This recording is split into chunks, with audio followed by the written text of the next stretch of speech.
આ બે એફઆઈઆર જામનગર જિલ્લામાં બે ટોલકીઓ જે અસલમ કરીમ ખિલજીની ટોલકી અને એના 18 સાગરીતો અને બીજી એફઆઈઆર અલ્તાફ ગફાર ખફી અને એની ટોલકીના 11 માણસો વિરુદ્ધ ગુજસી ટોક કલમ હેઠળ નોંધવામાં આવેલી છે.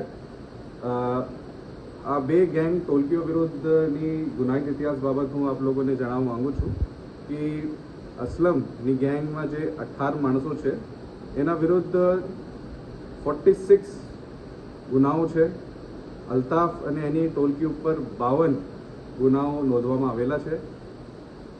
ગંભીર ગુનાઓની હિસ્ટ્રી જેમાં ખૂનની કોશિશ, બલાત્કાર, આર્મ્સ એક્ટ, લેન્ડ ગ્રેબિંગ, જાનથી મારી નાખવાની ધમકી, ધાડ પાડવાની તૈયારી, ફાયરિંગ, એટ્રોસિટી, ઘરફોડ, પ્રોહિબિશન, નાર્કોટિક્સ અને એવા ગુનાઓની હિસ્ટ્રીવાળી ટોલકી જે છેલ્લા 3 મહિનામાં પણ એ લોકો એકબીજા ઉપર અને સામાન્ય નાગરિકો ઉપર 307ના ગુનાઓ અને સિક્કા પોલીસ સ્ટેશનમાં 1 અઠવાડિયા પહેલાં ફાયરિંગ અને 307ના ગુનાઓ જો દાખલ થયા છે.